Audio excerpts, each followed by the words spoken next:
morning students, I welcome you all to the online class of SGOI. So we are doing chapter number 11, that is time and work, and we have discussed till question number 9. Now let's see question number 10. Question number 10 is saying that A can do a piece of work in 80 days. Therefore आप सीधे बोल सकते हो one day work of A is equal to 1 upon 80.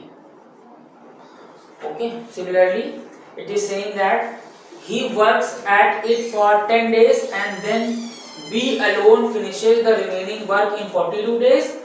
In how many days could both complete the work? इसका question is saying that A can complete a work in 80 days. ठीक है, तो उसका one day work हो गया 1 upon 80. Then question is saying that कि A ने 10 days काम किया. अगर one day work 1 upon 80 है तो 10 days का work कितना होगा? 10 days work of A is equal to 10 upon 80 या फिर इसको आप बोल सकते हो 1 अपॉन 8. ठीक है, मतलब कि 10 दिन में ए जो है वो 1 अपॉन 8 काम कंप्लीट कर लेता है. तो अब वर्क बचा कितना? Remaining work I already told you पूरा वर्क कितना होता है 1 अपॉन 8 वर्क 10 दिन में कंप्लीट कर दिया ए ने. तो बचा काम कितना है 1 minus 1 upon 8, that is 8 minus 1 upon 8 will give you 7 upon 8. ठीक है, तो काम बचा कितना है 7 upon 8 work is still remaining. Then question is saying that this remaining work is done by B in 42 days. ठीक है, बाकी कह रहा है कि जो रिमेनिंग वर्क है वो बी कर रहा है कितने डेज में? 42 डेज में. तो रिमेनिंग वर्क है 7 अपॉन 8 और उसको करने में टाइम कितना लग रहा है? 42 डेज लग रहा है. तो 7 अपॉन 8 वर्क करने में टाइम लग रहा है 42 डेज. ठीक है, 7 अपॉन 8 काम करने में टाइम लग रहा है 42 डेज. हमें कैलकुलेट करना है कि पूरा काम कितने दिन में करता बी. तो पूरा काम मतलब 1 काम करने में कितना टाइम लगेगा? तो 1 की वैल्यू कितनी हो जाएगी? 42 अपॉन 7 अपॉन 8. ठीक है, तो that will give us 42 upon 1 multiply by 8 upon 7. ये 7 बन गया 7, 7 6 42, 8 6 48 days. ठीक है, तो पूरा काम करने में B को टाइम लगता 48 डेज में. Now question is saying that कि अगर A और B दोनों साथ में काम कंप्लीट करें तो कितने दिन में काम कंप्लीट करेंगे? हमें पता है 1 डे वर्क ऑफ A कितना है 1 upon 80 and 1 day work of B. अगर पूरा काम 48 डेज में B कंप्लीट कर सकता है तो 1 डे वर्क होगा 1 अपॉन 48. देखो 1 day work of A plus B निकाल देते हैं.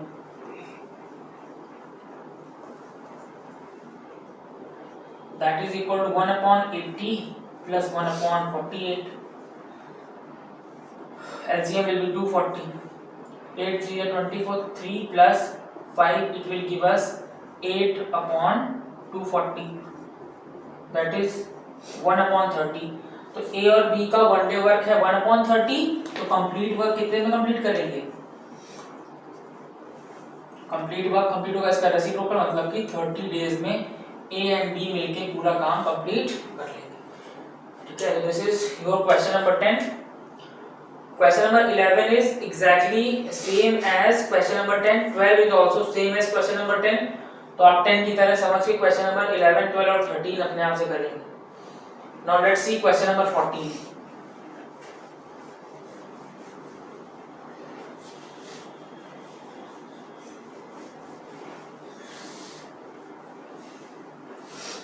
Question number 14 is saying that A is thrice as good a workman as B. B is twice as good a workman as C. ठीक है, if all the three took up a job and receives 1800 as remuneration, find the share of each. Now efficiency की बात हो रही है यहाँ पे. It is saying कि A B से 3 गुना अच्छा काम करता है. तो अगर हम लोग efficiency ratio लिखना चाहें, efficiency ratio एफिशिएंसी रेशियो का लिखना है तो हमें A रेशियो B ए और बी का एफिशिएंसी रेशियो आप इजीली लिख सकते हो 3:1. वाई? तो क्वेश्चन बोल रहा है कि जो ए है वो बी से 3 गुना अच्छा वर्कमैन है, देयरफॉर एफिशिएंसी ए की ज्यादा है और बी की एफिशिएंसी कम है, therefore we can say that A की एफिशिएंसी 3 है तो बी की एफिशिएंसी 1 है.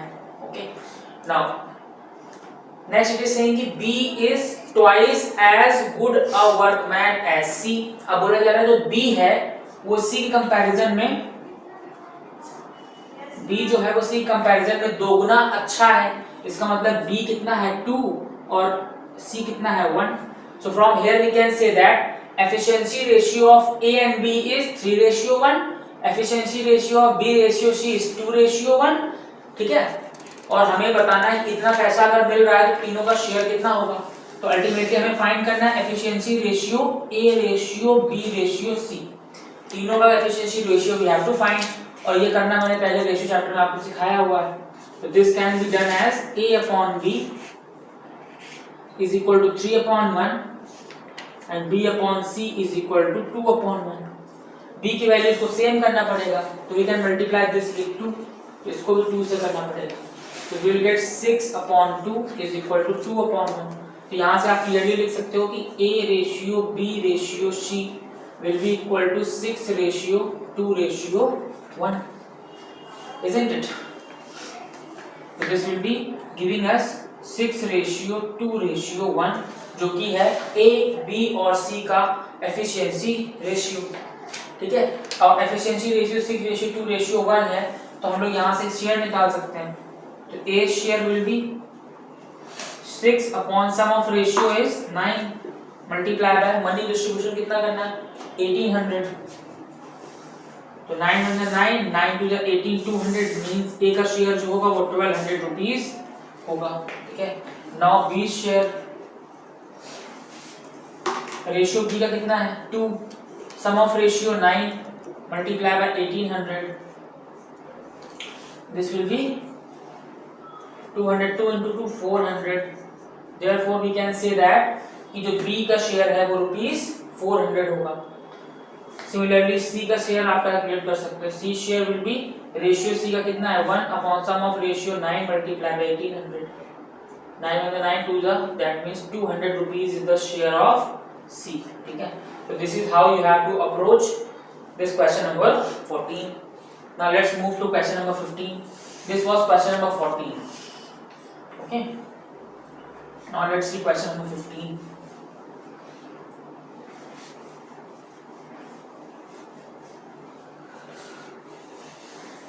Question 15 is saying that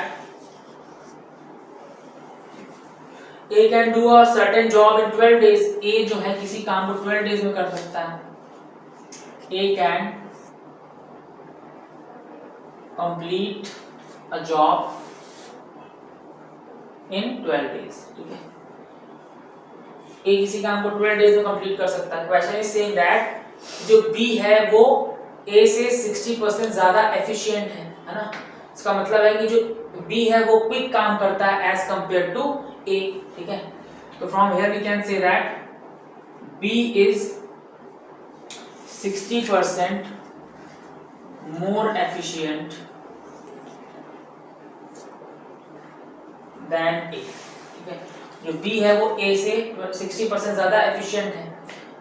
ठीक है, तो अगर पूरा काम 100% है, ठीक है, और A कंप्लीट कर रहा है उसको 12 डेज में, ये A की बात हो रही है. ठीक है, इसका मतलब है कि अगर ये 60% ज्यादा एफिशिएंट है तो B जो है वो 12 डेज में 160% काम कंप्लीट कर लेगा.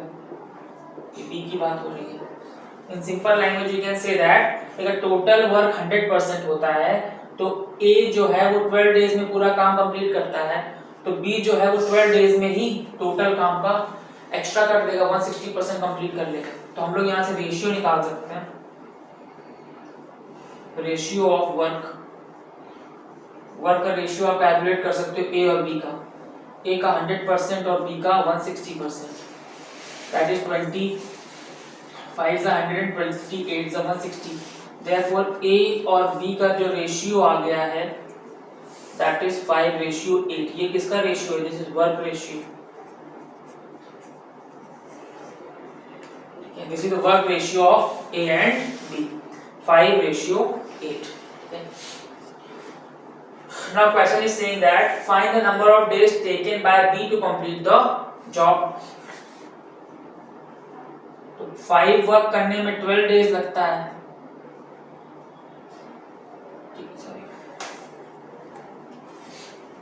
ये इनका वर्क का रेशियो है, एफिशिएंसी रेशियो इसका उल्टा होगा। वर्क एफिशिएंसी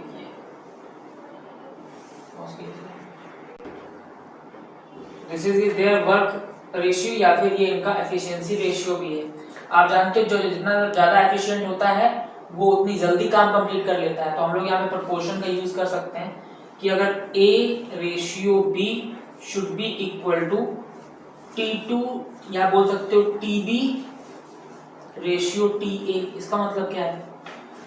A मतलब A का एफिशिएंसी रेशियो, TA मतलब A के द्वारा लिया गया टाइम, B मतलब B का एफिशिएंसी रेशियो और TB मतलब B के द्वारा लिया गया टाइम। ठीक है, मैंने TA पहले लिखा है लेकिन TA बाद में लिखा है। व्हाई? बिकॉज टाइम और एफिशिएंसी के बीच में इनवर्स रिलेशन होता है। अगर टाइम ज्यादा है तो एफिशिएंसी कम होगी। प्रोपोर्शन में हमने पहले पढ़ रखा है ना। तो इसीलिए A ratio B will be equal to TB ratio TA। A ratio B है 5:8 इज इक्वल टू B का टाइम हमें कैलकुलेट करना है, TB रेशियो A का टाइम हमको पता है 12 days. Product of mean should be equal to product of extreme कर देंगे। We will get 8 multiply by TB is equal to 5 into 12. So from here TB will be equal to 5 into 12 upon 8. 4 2s are 8, 4 3s are 12. This will give us TB is equal to 15 by 2. इसको change करके 7 whole 1 upon 2 days। जिस काम को A 12 days में complete करता था, तो B जो है उसी काम को 7 whole 1 upon 2 डेज में कंप्लीट कर देगा। Now question number 16 is same as question number 15. Now let's see few concepts based on pipe and cistern starting from question number 17.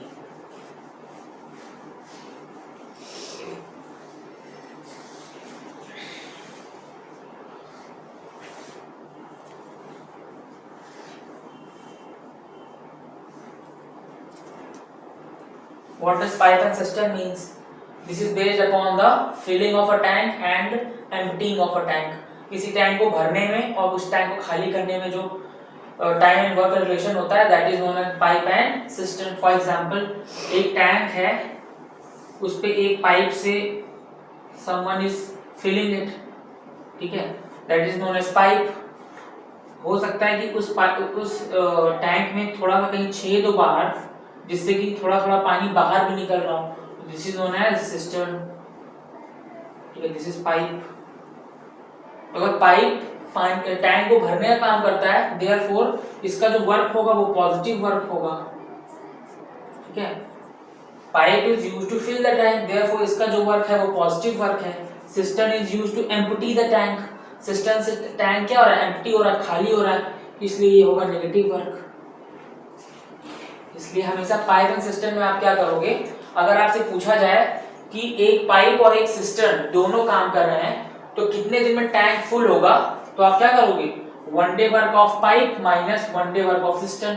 Day की बात नहीं हो रही, आवर्स की बात हो रही, तो 1 hour work of pipe minus 1 hour work of cistern. Because pipe जो है वो पॉजिटिव वर्क कर रहा है, उसको फिल करने का काम कर रहा है, और सिस्टर्न जो है वो नेगेटिव वर्क कर रहा है, उसको एम्प्टी करने का काम कर रहा है। ठीक है, this is the concept based upon pipe and cistern. So let's discuss one question of it of this as well। फिर आप अपने आप से बाकी बचे हुए क्वेश्चंस कर सकते हैं। Question number 17 is saying that two pipes A and B can separately fill a tank in 36 minutes and 45 minutes respectively. If both the pipes are opened simultaneously, how much time will be taken to fill the tank? अब इसमें system की कोई बात ही नहीं की गई है, यहाँ पे सिर्फ दो पाइप है, pipe A and pipe B, और दोनों टैंक को फुल कर रहे हैं। अगर दोनों टैंक को फुल कर रहे हैं, मैंने क्या बताया, पाइप का वर्क होता है पॉजिटिव, देयरफॉर आप क्या बोलोगे, दोनों के 1 मिनट के वर्क को ऐड करके रेसिप्रोकल कर दोगे तो आपको आंसर मिल जाएगा। तो 17 is not the topic to be discussed. Now let's see question number 18। Question number 18 is saying that one tap can fill a system in 3 hours. एक जो टैप है वो किसी सिस्टम को 3 घंटे में भर देता है। यहाँ पे सिस्टम टैंक के लिए यूज किया जा रहा है, ठीक है। System word is use for tank, ठीक है। बोला जा रहा है कि एक जो पाइप है वो किसी सिस्टम को 3 आवर्स में कंप्लीट भर देता है। तो आप क्या कर सकते हो, 1 आवर वर्क ऑफ पाइप का 1 आवर वर्क कितना होगा, 1/3, ठीक है। 3 घंटे में पूरा फिल करता है तो 1 घंटे में कितना फिल करेगा, 1/3। देन कह रहा है एक वेस्ट पाइप है जो पूरे भरे टैंक को 5 घंटे में खाली कर सकता है, ठीक है। तो हम यहां से कर सकते हैं 1 hour work of waste pipe. Waste pipe क्या कर रहा है, पानी बाहर निकाल रहा है, इसका 1 आवर वर्क है 1/5। Now the question is saying that कि यू हैव टू टेल कि पूरा सिस्टम, पूरा खाली टैंक कितने समय में भर जाएगा अगर दोनों टैप्स को, वेस्ट पाइप को और पाइप दोनों को एक साथ स्टार्ट कर दिया जाए। तो we can easily calculate 1 hour work of both pipe and waste pipe. ये पाइप तो फिल कर रहा है 1/3, लेकिन ये वेस्ट पाइप क्या कर रहा है, एम्प्टी कर रहा है, therefore -1/5। LCM we will take 15, 5 -3 that will give us 2/15। इसका मतलब उल्टा करने में 15/2 आवर्स में पूरा टैंक क्या हो जाएगा, फिल हो जाएगा। या आप बोल सकते हो पूरा टैंक 7 होल 1/2 आवर्स में क्या हो जाएगा, फिल हो जाएगा। व्हाई, क्योंकि ये पाइप इसको फिल करने का काम कर रहा है, ये वाला पाइप इसको एम्प्टी करने का काम कर रहा है। दोनों का जो सब्ट्रैक्शन होगा वही टोटल टाइम दे देगा, ठीक है। Now question number 19 and question number 20 are same as this question, तो आप वो अपने आप से ट्राई कर सकते हैं। If you face any problem you are free to ask, ठीक है। This is completion of chapter number 11। In our next class we will be starting fundamental concept of algebraic expression. Thank you.